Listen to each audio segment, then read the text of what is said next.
Hi everyone, Silver Joker here. We have a pretty exciting show for you guys today. I got my good friend Matt from Bullion now, formerly from Bullion now. I think you're still with Bullion now, but you also have your own bullion company called Thompson's Coins and Collectibles, and we'll get into that. Also, the last time we spoke, you shared something very shocking with me. We're going to share that with the audience today. We're also going to discuss buying physical bullion, both on the stacking and the collectible side. So I think you guys are going to really enjoy the show today. So stick around.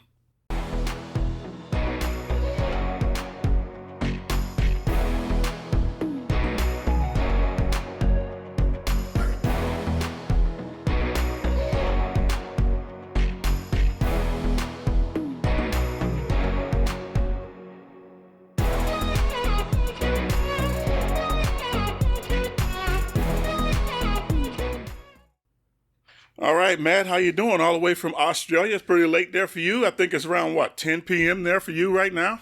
It is. I'm staying up late, but, there's no one else that can keep me up at this, this hour on a school night. Oh, well, all right. Okay, so the last time we talked, I think it was September the 30th of last year.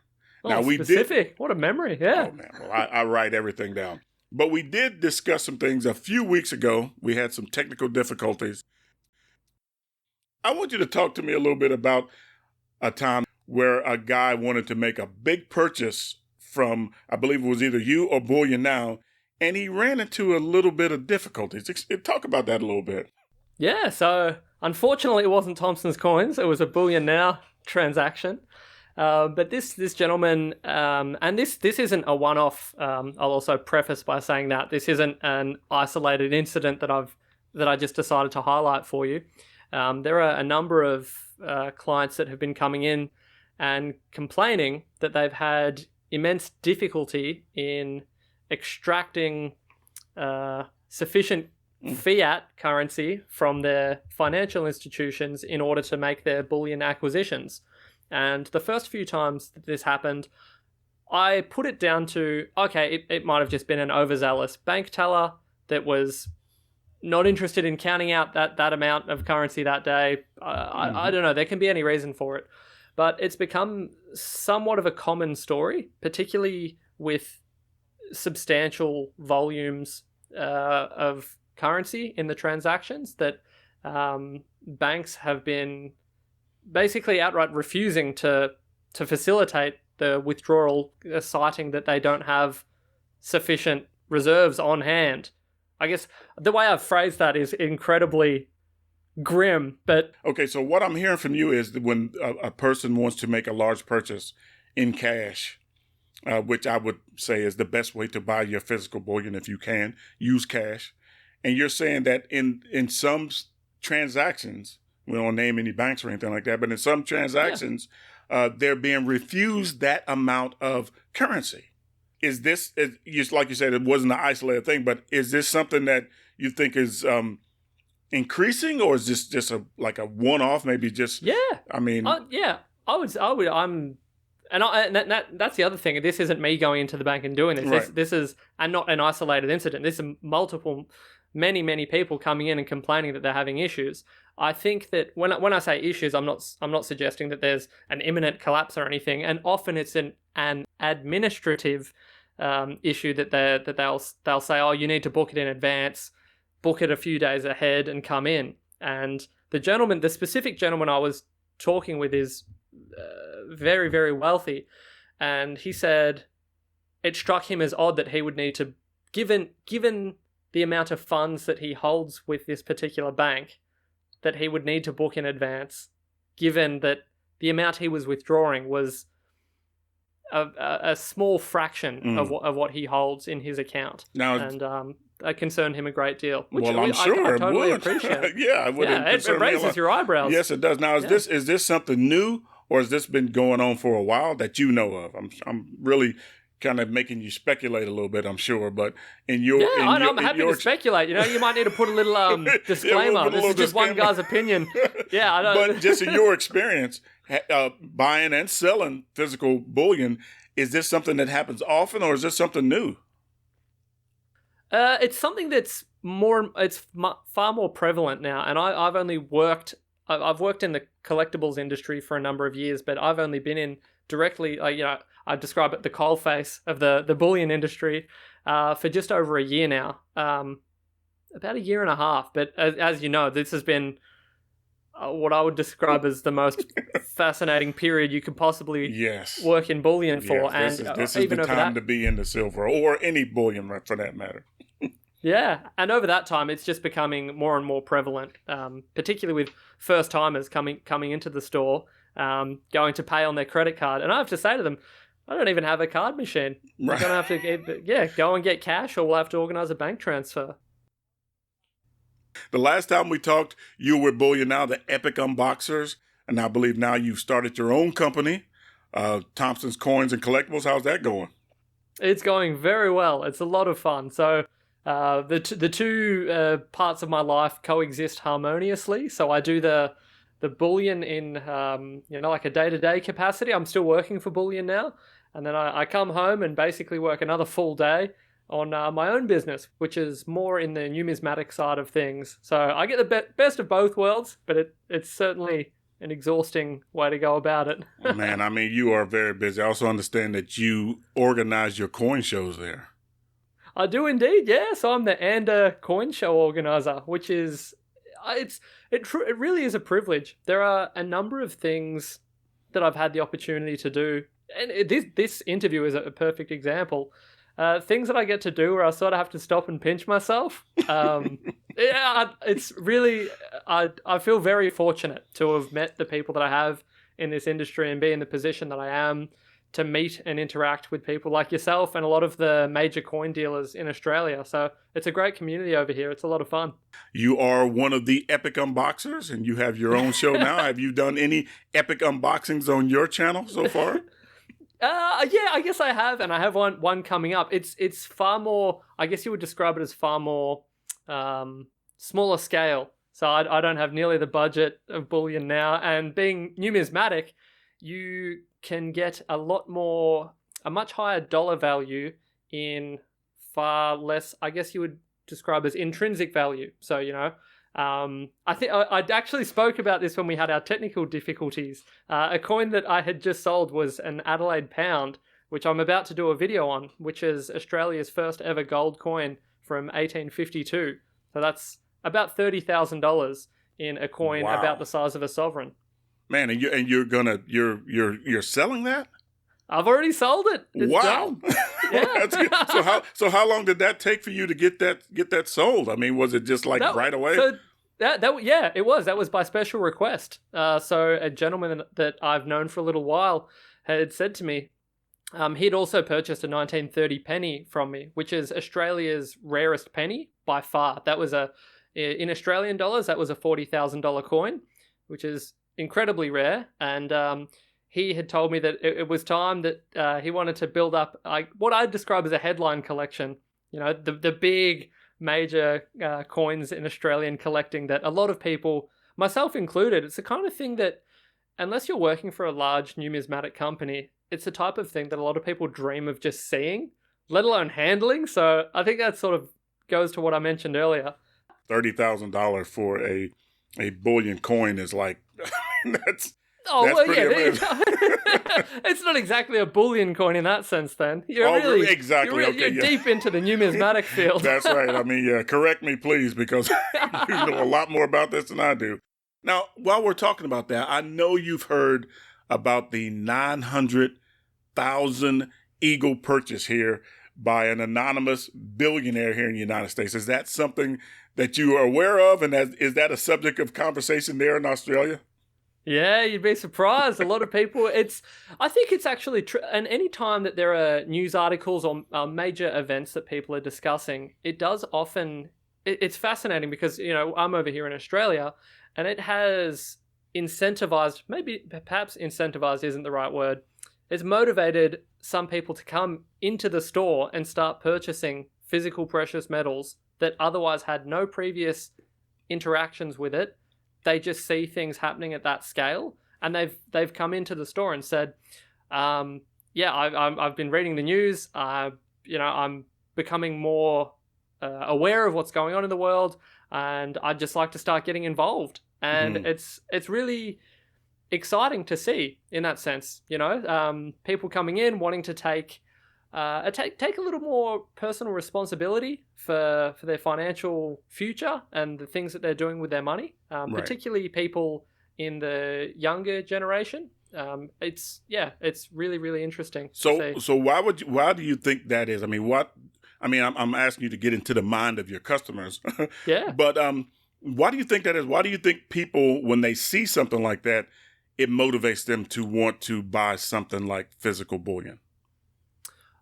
It's a good question. And I think that when you see particularly, and I think it goes to what we were saying earlier about the price goes down and people might hold off on buying once it's going up, particularly a sustained period of increased price action.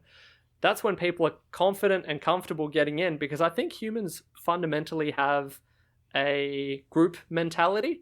And I think that when you see clear evidence of people in those very well-off financial positions making these decisions, I think a lot of people take a degree of comfort in moving in that same direction. I think it validates a state of mind that it may have been pre-existing, but once it's validated in the news headlines and things like that, and you see that other people are moving in that direction, I don't know, maybe it goes right back to, hunter-gatherer days. You see someone jump into some water, and they're still swimming around, and you think, oh, yeah. It's safe, yeah. There's no sharks or crocodiles in this lake right here. I think I could do that. And I think you're right with that, especially when you see somebody make a purchase like this. Now, you got to keep in mind, when they're making, I mean, of course, they're billionaires, so their idea of money is different than like mine or maybe yours. Yeah.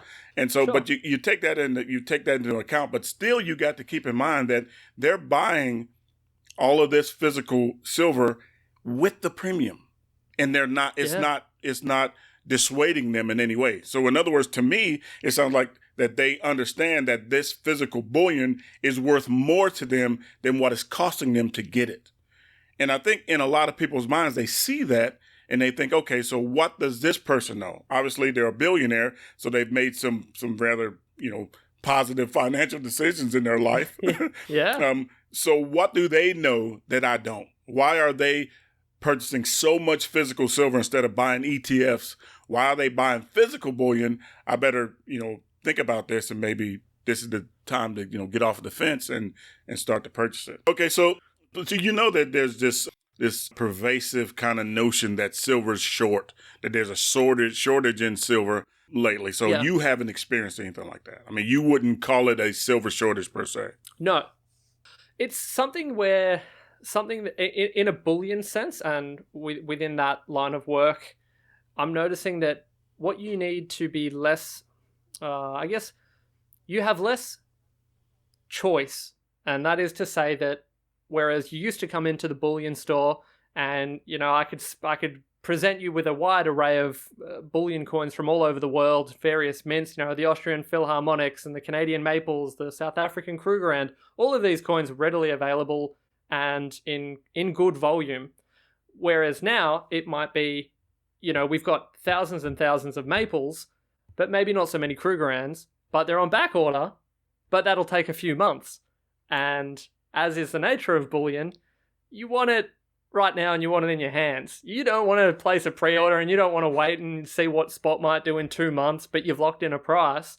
I guess the nature of wanting to own bullion is that wanting to physically hold it and own it, and it's yours. That's how this industry goes. So that's why I said it's not so much a problem in terms of the actual supply itself. It's the timing. So we can get these things, but they're just taking a little longer than they would normally, and it's the supply chain has certainly been disrupted. Right. So to me, it sounds like it's more a logistical thing because of the demand. You know? So demand is a lot higher than it used to be. From what I noticed since I've been stacking silver, the demand has gone through the roof. I mean, more people want physical silver than ever before. And so I guess what I'm hearing from you is it's harder to source that material. It's not that it's not there. It's just that it's being depleted quicker than it used to be. That's what I'm hearing. Yeah. And there are times where in terms of when and everyone has their preferences to what exact bar or coin size they would like. It could be a situation where you may be after a few 100-ounce bars, but all I have is 5 kilo bars, or all I have is a 1,000-ounce bar on hand at that point in time. So there are sometimes where you need to be a little bit flexible with your preferences, but it's so far so good. It's manageable at this point from what I've observed. It's predominantly the bulk of the bullion that I deal with in my day-to-day is with Bullion now, and I don't actually own that company. So I view that from the perspective of someone who's working within that company, not actually owning it. Right. So it's a little different. Well, I can completely understand that. I did mention this the last time we spoke, but I will mention it again because I know this fact pleased you to no end. I actually started Thompson's Coins with my silver holdings. There you go. So I used some Perth Mint kilo cast bars that had been collecting dust, waiting for a rainy day. I don't know if you described that as a rainy day. Yeah. It was a sunny day. It was raining somewhere, I guarantee you.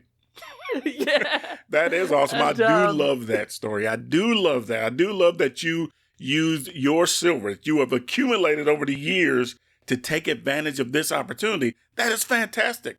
We've been preaching that forever. I mean, silver value is in what you make it, not so much what the dollar value says it is. It gives you opportunities to things that you probably wouldn't have opportunities for had you not stacked physical bullion, namely silver. So yeah, I do. I am pleased to no end to hear you say that. I want more stories like that.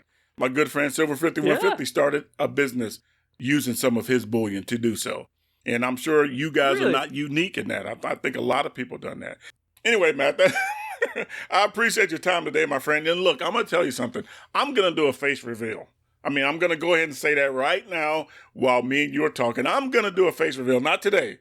Don't get excited. Oh, you're joking. Not today, but we're going to do it. I thought this was going to be the biggest interview of YouTube stacking history. Wow. I mean, if that happens, I'm on my way to Australia right now. Okay, but anyway, so look, this has been a very interesting talk I had with you today, Matt, and I appreciate you coming by and talking to me. If I wanted to buy bullion from Thompson's Coins and Collectibles, how would I do that? So I have a website. It's thompsonscoins.com. And yeah, come on by. I do ship internationally. I just worked out how to do that recently. So I'm all over it. It's a lot of fun. So if there's anything that any of your viewers are interested in, feel free to shoot me an email. It's just matt@thompsonscoins.com. And if nothing else, I just love having a chat. You just want to talk about stacking, talk about your coin collection. Well, there will be a link to your business in the description. There'll also be a link to your channel and also a link to Bullion Now, the Epic Unboxers. If you haven't heard of any of those, I suggest you go check them out. Anyway, Matt, I appreciate you coming by. We got to do this again. This is our second conversation. I want there to be more. Yeah, that sounds good. I look forward to it. All right. I appreciate you coming by, Matt. Thank you very much, my friend. Thanks for having me. See you later. All right. So like I said, there'll be a link to Thompson's Coins and Collectibles, both his online bullion store and also his YouTube channel. Also leave a link to Bullion Now, the Epic Unboxers. They do some amazing unboxes. If you have not seen that channel, go check it out. Check out Matt's channel here on YouTube. And I appreciate you guys stopping by. More good content on the way. Keep stacking. Peace.